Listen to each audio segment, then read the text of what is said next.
Social media से आम लोग भी सताए हुए हैं। आजकल सबके पास काम कोई नहीं है तो बस सबके मोबाइल भर रहे हैं, मैसेज पे मैसेज हैं।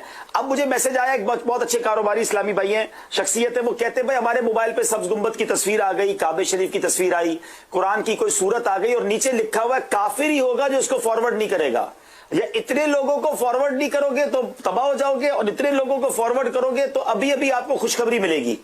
अच्छा नहीं करेगा तो वो ये होगा, आशिक रसूल हो तो फॉरवर्ड करो वरना तुम्हारा इश्क नहीं है। अब बंदा बोले कि यार, वो आम लोग घबरा जाते हैं बेचारे, तो या क्या ये ऐसा मैसेज करना चाहिए और जिसको मिला उसको फॉरवर्ड करना जरूरी हो जाता है? ये भी एक रहनुमाई कर दें। ऐसा मैसेज करने वाला तो माज़अल्लाह काफिर हो जाओगे, ये तो तौबा अस्तगफिरुल्लाह, बहुत हेवी बात है। आखिरत में मारे जाओगे, तुम पर कहीं पलट ना पड़े कुफ्र। किसी को काफिर अगर कहा तो जो वो नहीं है काफिर, मुसलमान है, तब तो वो कुफ्र पलटता है कहने वाले पर। तो ये कि इस तरह फिर वो यानी कि अपनी चीज आम हो, तो ये या तो गैर मुस्लिम हो सकता है चलाते हो तो कह नहीं सकते, मुसलमान ऐसा कैसे चलेगा यार?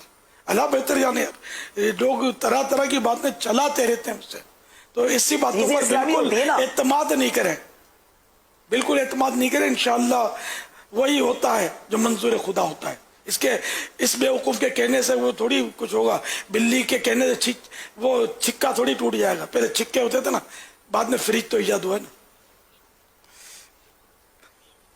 कुछ नहीं होता इंशाअल्लाह उसके इस तरह लिखने से।